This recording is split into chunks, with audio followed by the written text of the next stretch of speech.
What is up? Good morning, everyone. I hope we're all doing well. It is it's December. I was going to say October. It's December 10th.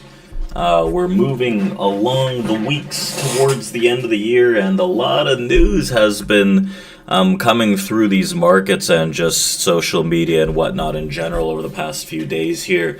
And we're coming into a period where next week is the final full week of market trading, where we have Jerome Powell and the Fed coming on the wire.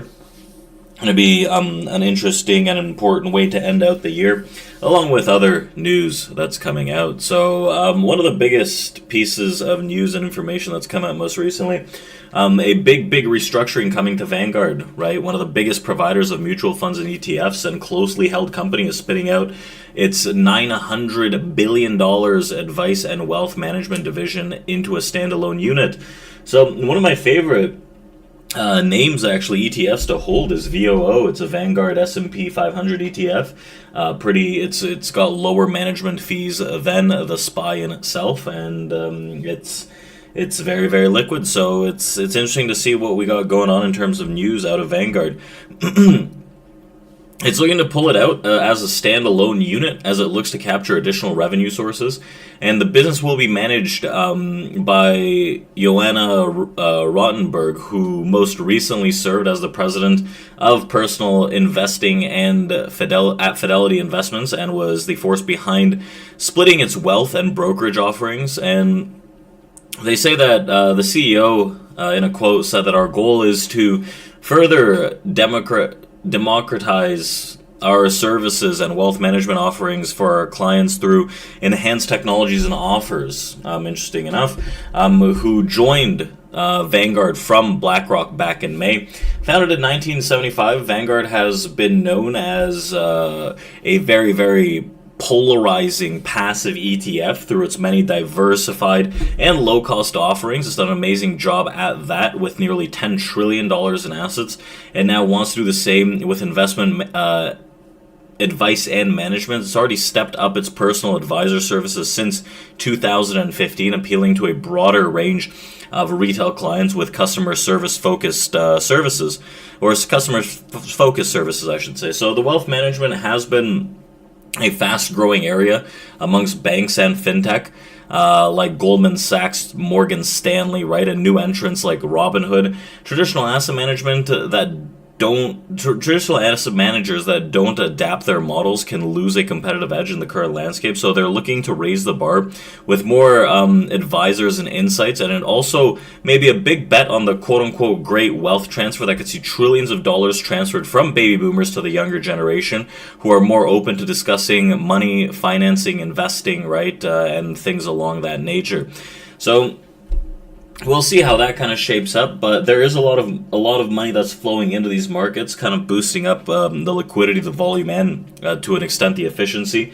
We've seen a lot of money flowing into the crypto space as well, so realistically we'll still probably have continuous flows of money that come into things like Vanguard and BlackRock, or iShares, or whatever it is, just the general market in itself. But there's also going to be a very big influx into crypto, which, again, right, these big names would probably do pretty well to get their hands on. Now, as we're coming into this, right, a lot of a lot of big tech names are still holding out. They're not necessarily seeing too much of their end-of-year rally, like NVIDIA. Semis in general, right, are pulling back a decent bit after yesterday's pretty decent downside move. It seems to have been one of the biggest drops since 2021 overall, in terms of volume, right?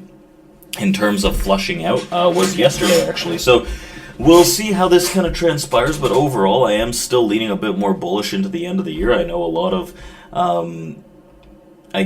different views and different positions are looking at this as the topping out before the end of year. No more Christmas rally. We're going to start dropping 10-15% from here. Now, I don't necessarily think that's a very strong reality, but in any case, overall, I think that into the end of the year, things are just kind of fairly sustained, and then if anything goes amidst goes wrong, it's probably going to be in Q1 of next year. So some thoughts on that.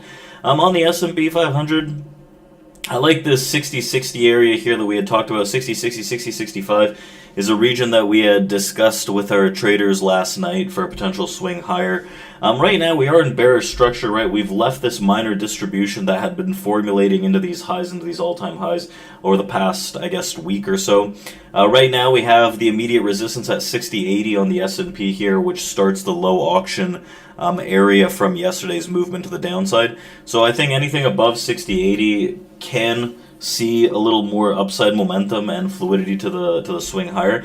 I don't necessarily think that like this sell side is completely done with, it's completely gone. I think that as long as we hold under 60-80 area on the S&P, there's still a little more where we could see 60-50, 60-48, and from there 60-40 to the downside.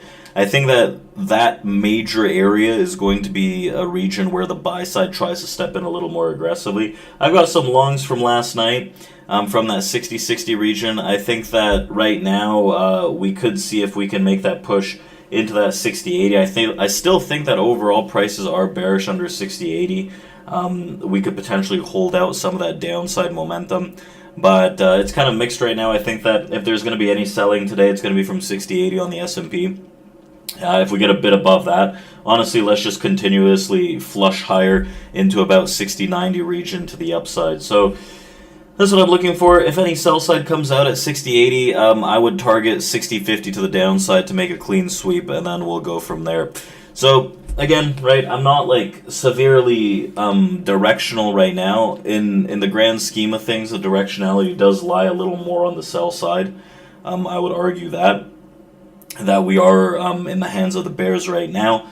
But again, right, seasonally, we've got lower volume, lower volatility, which is a slower grind higher. So I don't mind picking out some key spots to see if we can ping some longs and see if we can get some kind of momentum move that creeps on a little higher before anything might change, right? So 68 is a very important spot for me today. I'm going to be watching in and around that 60 area, I guess, as well, and then we'll go from there. The equivalent area on the Nasdaq stands at 540. If we can catch a strong bit above 540, we can get this like larger expansive move above 540. I think at that point you start to see happiness on the buy side, where we could start to see that potential expansion and upside movement realistically into those areas.